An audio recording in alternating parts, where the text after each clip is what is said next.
Hello বন্ধুরা, তোমরা সবাই কেমন আছো? আশা করি সবাই ভালো আছো। আশা করি গল্পটি শুনলে হয়ে যাবে। তাহলে চলুন মূল গল্পটি শুরু করি। আমার নাম কণা।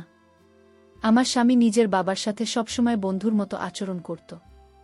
তার উপরে আমার শ্বশুরকে দেখতে খুবই কম বয়স্ক বলে মনে হতো। আমার স্বামী নিজের বাবার সাথে সমস্ত ধরনের কথা শেয়ার করত। আমার স্বামী আমার সমস্ত ছবি আমার শ্বশুরকে দিয়েছিলেন। আমার শ্বশুর খুবই অদ্ভুত টাইপের মানুষ। তিনি আমার সাথে বন্ধু হওয়ার চেষ্টা করতেন। আমি যখনই আমার স্বামীর কাছে শ্বশুরের ব্যাপারে নালিশ করতাম তখন ও আমাকে বকে দিত আর বলতো আমার বাবা খুবই ভালো মানুষ। আর এই ভাবনাটাই আমার স্বামী সবচেয়ে ভুল ছিল। এই ভাবনাটা একদিন আমার শ্বশুর আমার সাথে এমন কিছু করে যার ব্যাপারে শুনলে বন্ধুরা তোমাদের মাথাটা নষ্ট হয়ে যাবে। আমি একটা মিডল ক্লাস ফ্যামিলি মেয়ে। আমাদের ফ্যামিলির সবাই খুব সংস্কারী, তাই আমিও খুব সংস্কারী ছিলাম। আমি কখনো কোনো কারণে বাড়ি থেকে বের হতাম না। সবসময় আমি আমার পিতামাতার সাথে বাড়ি থেকে বাইরে বের হতাম। আমরা 4 বোন আর 2 ভাই ছিলাম। সমস্ত ভাই বোনের মধ্যে আমি বড় ছিলাম, তাই বিয়ের নম্বরও আমার প্রথমে এলো। আমি খুব বেশি সুন্দরী হওয়ার কারণে যেখানে যেতাম সেখানেই কেউ আমাকে দেখলেই পছন্দ করেনি তো। কেননা আমি খুব সিম্পল ভাবে থাকতাম, কখনোই বেশি মেকআপ করতাম না। মেকআপ ছাড়াও আমাকে দেখতে খুব সুন্দর লাগত। লোকজন বলতো, যখন তোমার বিয়ে হবে আর তুমি পুরো মেকআপ করবে, তখন তুমি এক টুকরো চাঁদের থেকে কম লাগবে না। আমি সবসময় স্বাভাবিক ড্রেস পরে থাকতাম। বাড়ির লোকেরা কখনোই আমাদের মেয়েদের খুব বেশি স্বাধীনতা দেয়নি, আর না তো কখনো আমাদের ফ্যাশন ড্রেস পরতে দিত। আমি সবসময় সাধারণভাবে থাকতাম। যদি কখনো কোথাও যেতাম সবসময় নিজের বাবার সাথে যেতাম। কিন্তু বাড়িতে একটা জিনিস খুব ভালো ছিল যে আমার বাবা আমার সমস্ত স্বপ্ন পূরণ করেছিল। আমাদের বলার আগেই সমস্ত জিনিস আমাদের ঘরে এসে যেত। আমি আমার এই ছোট আর সিম্পল লাইফে খুব খুশি ছিলাম। আমি কখনো কোনো ছেলের সাথে প্রেম করিনি, কেননা আমি এই টাইপের মেয়ে না। আমি সব সময় নিজের কাজ নিয়ে থাকতাম। এখন আমার বয়স 20 বছর হয়ে গেছে, আর আমার বাবা মা সিদ্ধান্ত নিলেন যে তাড়াতাড়ি করে আমার বিয়ে দিয়ে দেবেন। আমার বাবা মা আমার জন্য এমন একটা সম্বন্ধ দেখছিলেন যা আমাদের মতো সিম্পল হবে। তার সাথে সাথে আমাদের ফ্যামিলির সাথে মিলে আমার বাবা মায়ের কথা ছিল, ছেলের পড়াশোনা জানার সাথে সাথে দেখতে স্মার্ট হতে হবে। কেননা আমার বাবা মা চাইতেন না যে আমার বিয়ে এমন কোনো ছেলের সাথে হোক যে দেখতে ভালো নয়, তার না তো বেশি পড়াশোনা জানে। কেননা এর আগে আমার জন্য অনেক সম্বন্ধ এসেছিল, কিন্তু আমি পড়াশোনা করছিলাম বলে বাবা মা আমার বিয়ে দেননি। এখন যদি আমার বিয়ে কোনো যেমন তেমন ছেলের সাথে হয়, তাহলে লোকের নানান কথা শুনতে হবে। তারা বলতো যে মেয়ের জন্য যখন ভালো ভালো সম্বন্ধ এসেছিল তখন মেয়ের বিয়ে দিলে না, আর এখন যেমন তেমন ছেলের হাতে নিজের মেয়েকে তুলে দিলে। আমার জন্য এক সেরকমই ছেলের সময় এলো। ছেলে অনেক পড়াশোনা, হাই ক্লাস 5, ওদের নিজস্ব বিজনেস, আর ওদের অনেকগুলো বাড়িও ছিল, আর ওদের ফ্যামিলিতে শুধুমাত্র ওর বাবা ছাড়া আর কেউ নেই। এই সব বন্ধ এলে আমার বাবা মায়ের এসব বন্ধ খুব পছন্দ হয়, কেননা ছেলের ফ্যামিলিতে বেশি লোক নেই। আর এই সময়টা এত ভাল ছিল যে না করার কোনো কারণই ছিল না। আর ছিল যখন আমার ছবি দেখে তখন সে আমাকে পছন্দ করেনি। আমার বিয়ে পাকা হয়ে গেল, আর কিছুদিন পরেই বিয়ে হয়ে শ্বশুরবাড়িতে এসে গেলাম। শ্বশুরবাড়িতে কোনো মহিলা নেই, আর শুনেছিলাম যে আমার স্বামী তার বাবার সাথে খুব ফ্রেন্ডলি ছিল, আর দুজনে নিজেদের মধ্যে এমনভাবে থাকে যেন তারা দুজন বেস্ট ফ্রেন্ড। দুজনেই নিজেদের মধ্যে একে অপরের সমস্ত কথা শেয়ার করতে। আমার শাশুড়ি অনেক বছর আগেই মারা গিয়েছেন, যদিও আমার শ্বশুরকে দেখতে খুবই স্মার্ট, আর তাকে দেখে মনে হতো না যে আমার স্বামী তার ছেলে, যেন মনে হতো আমার স্বামীর বড় দাদা। আমার স্বামীর নাম আসলাম। তাকে আমার খুব পছন্দ হয়েছিল, কেননা সে নিজের বাবার মতো খুব স্মার্ট ছিল। আমার শ্বশুর সবসময় সেজেগুজে থাকতেন। তিনি ছেলের কারণে দ্বিতীয় বিয়ে করেননি, কারণ তিনি মনে করতেন তার দ্বিতীয় স্ত্রী তার ছেলেকে নিজের মায়ের মতো ভালোবাসা দিতে পারবে না। সেই কারণেই তিনি আর বিয়ে করেননি। আমার স্বামীর ব্যবহার খুব ভালো। সে বিদেশে থেকে পড়াশোনা করত। পড়াশোনা শেষ হওয়ার পরে সেখানে শহরে নিজের ব্যবসায় চালায়। যখন বিয়ে হয় আমি শ্বশুরবাড়িতে এলাম, তখন দেখলাম আমার শ্বশুর আমার সাথে খুব ইয়ার্কি ফাজলামি করেন। আমার শ্বশুর কাজের জন্য বেশিরভাগ সময় গ্রামেই থাকতেন। শুনেছি তার একটা বাংলো আছে। তার শ্বশুর সেই বাংলোতেই থাকতেন। এদিকে আমার স্বামী ঢাকা শহরের বাড়িতেই থাকত। যখন আমার শ্বশুরের মন হতো তখন এখানে এসে থাকতেন। আর যখন মন চাইতো তখনই ঘর বাংলোতে থাকার জন্য চলে যেতেন। আমার স্বামী আমাকে নিয়ে খুব খুশি ছিল। সে বলতো, আমি জানতাম না যে এত সিম্পল আর সংস্কৃতি বা মেয়ে আমার জীবনে আসবে। সে তো বিশ্বাসই করতে পারত না যে আজকের যুগে এতটা সংস্কারী আর সিম্পল মেয়ে এখনও আছে, কেননা মডার্ন যুগ আর সব মেয়েরাই এই যুগে নিজেকে মডার্ন বানিয়ে রাখতে চায়। কিন্তু আমার স্বামী বলতো, তুমি যত সিম্পল থাকতো সুন্দর লাগে, তোমার সিম্পলই তোমার সৌন্দর্যের পরিচয়। আমার শ্বশুর আমাদের বিয়ে উপলক্ষে ঢাকায় এসেছিলেন। বিয়ের 7 দিন পরেই শ্বশুর আমার স্বামীর হাতে হানিমুনে যাওয়ার জন্য ইউরোপের টিকিট ধরিয়ে দিন। আমার স্বামী শ্বশুরের সারপ্রাইজ পেয়ে খুব খুশি হয়। এরপরে আমরা ফ্রান্সে হানিমুনে চলে এলাম। এখানে যখন আমরা এলাম, আমি আমার শ্বশুরের ফেসবুক পেজ চেক করে দেখলাম তার অনেক ফলোয়ার, যার মধ্যে বেশিরভাগ নিয়ে তার এত ভালো ভালো ছবি আপনি ছিল যে তাকে দেখে কেউ বলতে পারবে না যে উনি একজন বয়স্ক মানুষ। এত ইন্টারেস্ট থেকে আমি অবাক হয়েছিলাম। এত বয়স হওয়ার পরেও তার হাবভাব 25 বছরের যুবক ছেলেদের মতো। কিন্তু আমি ভাবছি তিনি যদি এরকমই হন তাহলে বিয়ে করেননি কেন? আমার স্বামী এটাও বলতো যে বাবা মার দেখাশোনা খারাপ করতে চাইতেন না বলে তিনি বিয়ে করেননি। আর সত্যি আমার শ্বশুর নিজের ছেলের খুব খেয়াল রাখতেন। এই কারণেই আমার স্বামী নিজের বাবাকে খুব বেশি ভালোবাসতেন। আমার শ্বশুর নিজের ছেলেকে দুনিয়াতে সমস্ত খুশি দিয়েছিলেন। আমার স্বামী তাকে যা বলতো তিনি সে রকমই করতেন। কিন্তু হানিমুনে থাকার সময় আমি একটা জিনিস লক্ষ্য করেছি যে আমার স্বামী আমার যত ছবি তুলেছেন তার সমস্তই তার বাবাকে শেয়ার করত। আর আমার এই ব্যাপারটা খুব অদ্ভুত লাগত। ইউরোপে আমি মডার্ন টাইপের ড্রেস পরতাম যাতে কোথাও না কোথাও গিয়ে আমার শরীরও নজরে আসত।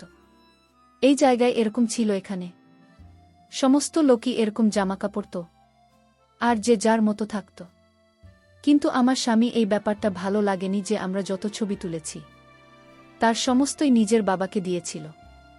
আর আমার স্বামী বারবার ভিডিও কল করে আমার শ্বশুরকে আমাকে দেখাতো, আর আমার শ্বশুরও বারবার আমার স্বামীকে বলেছিল, দেখাও তো বৌমাকে, দেখতে কেমন লাগছে, বৌমা কি করছে। সে যতই ভালো হোক না কেন, সে ছিল তো আমার শাশুড়ি, আর শ্বশুর তো বাবার মতো হয়। আমি চাইতাম না যে আমার শ্বশুর আমাকে এই অবস্থায় দেখুক। এই ব্যাপারটা নিয়ে আমার স্বামীর সাথে ঝগড়া করে আমার মন খারাপ হয়ে গিয়েছিল। কিন্তু আমার স্বামী আমাকে মানিয়ে নিত। আমার স্বামী আমাকে বলতো, যদি বাবা আমার কাছে ছবি আর ভিডিও চায় তাহলে আমি কিভাবে তাকে না করব। শ্বশুরবাড়ির পরিবেশ একদম ফ্রি ছিল। আমার স্বামী বলতো যে এখন তোমার বিয়ে হয়ে গেছে, এই সতী সাবিত্রী পান্না ছাড়াও আর এই লজ্জা পাওয়ার ধন বন্ধ করো। যখন তুমি নিজের বাবার বাড়িতে ছিলে তখন সবসময় বাড়ির মধ্যে আটকে থাকতে, কিন্তু এটা তোমার শ্বশুর বাড়ি, এখানে নিজের জীবনকে উপভোগ করো। আমাদের হানিমুন কমপ্লিট হয়ে গেছে আর আমরা বাড়িতে চলে এসেছি। যখন আমরা বাড়িতে এলাম তখন আমার শ্বশুর আমাদেরকে দেখে আমার স্বামীকে ধরে কাঁদতেছিল। এরপরে তিনি আমার দিকে ও গলা মেলার জন্য এগিয়ে আসছিলেন। আমি তাকে থামিয়ে দিল, আমার পিছনে সরে এলাম। আমার এই ব্যবহার আমার স্বামীর ভাল লাগেনি, কিন্তু শ্বশুর এই ব্যাপারটা হেসে কাটিয়ে দিলেন আর তিনি পিছনে পিছিয়ে গেলেন। কিন্তু আমি লক্ষ্য করলাম আমার স্বামী আমার দিকে ঘুরছিল। আমি শ্বশুরের সাথে কোনো কথা না বলে নিজের ঘরে চলে গেলাম। কিছু সময় পরে আমার স্বামী ঘরের মধ্যে এসে আমাকে বলতে লাগল, আমার কাছে তোমার এই ব্যাপারটা একদমই ভাল লাগেনি। তুমি আমার বাবার সাথে ভালো ব্যবহার করেনি। সে তোমার সাথে গলা মেলানোর জন্য আসছিল, তা তুমি পিছনে সরে গেলে। আমি আসলামকে বললাম, তিনি আমার শ্বশুর, তিনি কিভাবে আমার গলা পারেন? আমার স্বামী বলল, বড়লোকদের মধ্যে এরকম আচরণ খুবই সাধারণ ব্যাপার। তুমি কিভাবে জানবে? তুমি তো সারা জীবন ঘরের মধ্যে বন্ধ থেকে জীবন কাটিয়ে দিয়েছে। এমনিতে তো স্বামী আমাকে খুব ভালোবাসত, কিন্তু যখনই ওর বাবার কথা আসে তখনও সিরিয়াস হয়ে যেত। এভাবেই দিন কাটতে লাগল। তার দিন দিন আমার প্রতি আমার শ্বশুরের ব্যবহার অদ্ভুত লাগতে লাগল। এই অবধি ঠিক ছিল যে আমার স্বামীর সমস্ত কথা নিজের বাবার সাথে শেয়ার করত, কিন্তু অবাক তো আমি তখন হয়েছিলাম যখন জানতে পারলাম আমার স্বামী আমাদের স্বামী স্ত্রীর মধ্যে যা হয় সব কিছু নিজের বাবার সাথে শেয়ার করে।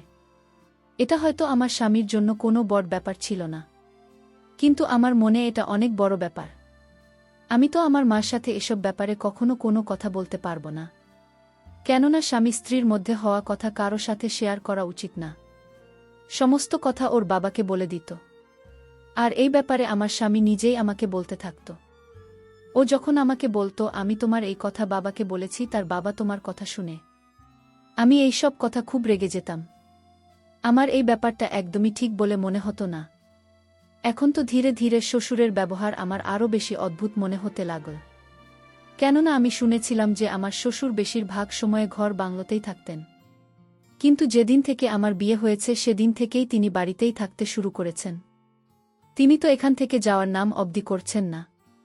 আর সবসময় আমার দিকে তাকিয়ে থাকতেন। আমার সাথে খুব খারাপ খারাপ কথা বলতেন, যেটা শোনার সাথে সাথে আমি লজ্জায় পড়ে যেতাম। আমি যখন আমার স্বামীকে নিজের শ্বশুরের ব্যবহারের ব্যাপারে বলতাম, তখন ও বলতো, আমার বাবা মডার্নার বড় লোকদের সাথে চলাফেরা তার অভ্যাস। এরকম হয়ে গেছে। এটা তো তোমার কপাল ভালো যে আমার বাবা ও অন্যান্যদের মতো তোমার উপরে কোনো বিধিনিষেধ করেননি। তুমি এত ভাল শ্বশুর পেয়েছ, তাই তো তোমার এসব সঙ্গী হচ্ছে না। এই সব কারণে আমার মনে হতো আমার স্বামী কখনোই আমার কথা বিশ্বাস করত না, আর সবসময় নিজের বাবার সামনে আমাকে ভুল প্রমাণ করতে থাকত। আমার সঙ্গে বারবার একটাই কথা বলতো, হাই স্ট্যাটাস এর লোকেরা এরকমই হয়, আমি তো মিডিল ক্লাস ফ্যামিলির মেয়ে ছিলাম, তাই আমাদের ব্যবহার তাদের সাথে হয়ে ওঠেনি। আমাদেরও বড়লোকদের সাথে উঠাপসা ছিল, কেননা আমাদের বেশিরভাগ আত্মীয় স্বজনের অনেক বড়লোক। মাঝে মাঝে আমার মনে হতো আমার স্বামী আমার সম্মানের কোনো পরোয়াই নেই তো, কেননা আমি শ্বশুরের খারাপ ব্যবহারের কারণে তার সাথে কথা বলা বন্ধ করে দিয়েছি। আমার স্বামী বলতো, আমার বাবার এই বাড়িতে থাকা অবস্থায় কখনো যেন এরকম মনে না হয় যে তুমি তার সাথে কথা বলছো না। যদি এরকম হয় তাহলে আমার থেকে খারাপ কিছু হবে না। আমি এখানে বিয়ে হয়ে আসার পরে খুব বড় সমস্যায় ফেঁসে গেছি। একদিকে শ্বশুরের ব্যবহার আমার পছন্দ হতো না, আর অন্যদিকে আমার স্বামী আমার কোনো কথাই বুঝতে চাইত না। প্রথম প্রথম আমার স্বামীর ব্যবহার আমার সাথে ভালোই ছিল, কিন্তু যখনই ওর বাবার কথা আসে তখন ও আমাকে খুব অপমান করত। একদিন তো আমরা একটা অনুষ্ঠানে গিয়েছিলাম, আর ওখানে তো আমার শ্বশুর সমস্ত সীমা পার করে দিয়েছিলেন। আমার শ্বশুর নিজের বন্ধুদের সঙ্গে আমার পরিচয় করালো। আমার শ্বশুরের বন্ধুরাও তার মতোই পুরো যুবক দেখতে। আমার শ্বশুর বারবার নিজের বন্ধুদের সাথে আমার পরিচয় করাতো। আমার এসব একদমই পছন্দ হচ্ছিল না। তাই আমি আমার স্বামীকে বললাম যে, দেখো, তোমার বাবা তার বন্ধুদেরকে বারবার আমাকে দেখাচ্ছেন, নিজের বোমাকে নিজের বন্ধুদের দেখাতে। আমার স্বামী বলল, শুরু হয়ে গেল। সে বলল, কনা প্লিজ, তুমি পুরনোদের চিন্তাধারা থেকে বের হব। আমরা প্রথমবার বিয়েতে এসেছি, কিন্তু আমাকে চেনে না, আর তাই তো বাবা সবাইকে তোমাকে চিনিয়ে দিচ্ছেন। আমি আমার স্বামীকে যাই বলতাম না কেন, ওর কানে আমার কথা ঢুকত না। আমার এখন ভিতরে ভিতরে ভয় করতে শুরু করেছে, কেননা আমি বুঝতে পারছি যে আমার সামনে নিজের বাবাকে যতটা ভালো মনে করি তিনি সেরকম একদমই না। তখনকার উদ্দেশ্য বদলে যায়, আমরা বুঝতেও পারি না। একদিন আমার স্বামী বলল, কাজের কারণে তাকে একদিনের জন্য শহরের বাইরে যেতে হবে। আমি আমার স্বামীকে বললাম, আমাকে তোমার সাথে নিয়ে চলো। আমি বাড়িতে একা থেকে কি করব?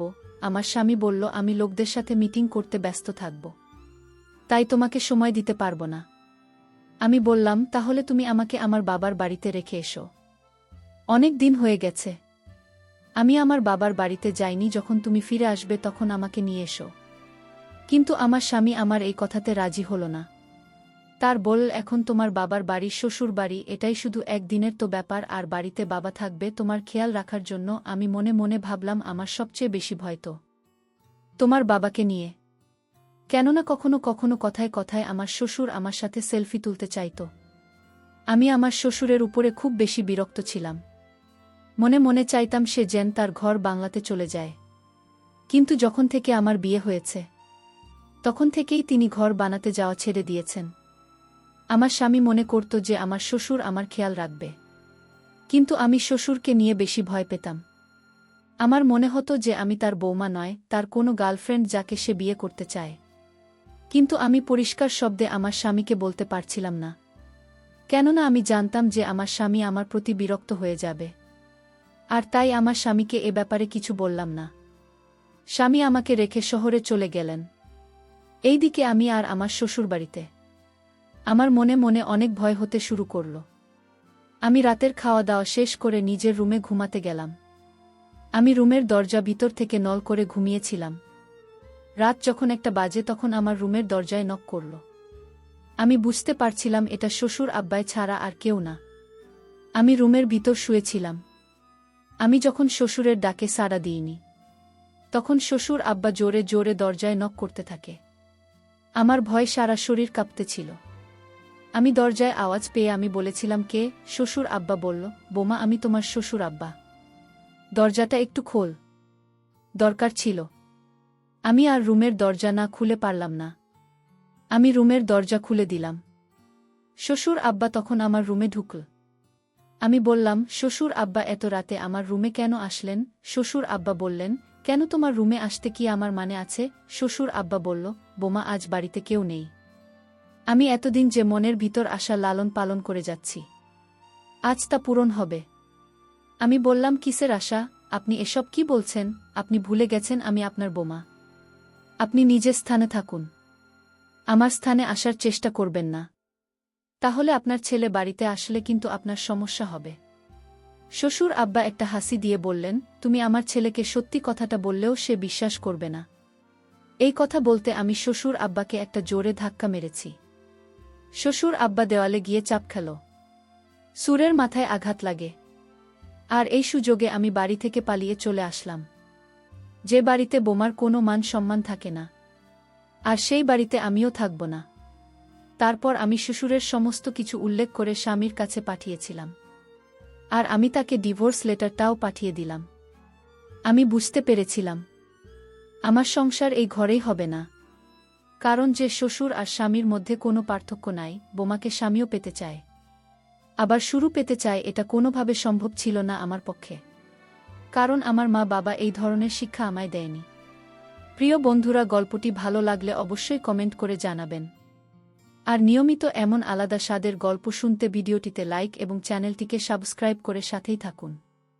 আর হ্যাঁ, নোটিফিকেশন বেলটি অল করে রাখবেন, যাতে পরবর্তী গল্প সবার প্রথমে আপনাদের কাছে পৌঁছে যায়। ধন্যবাদ বন্ধুরা। ধন্যবাদ সবাইকে।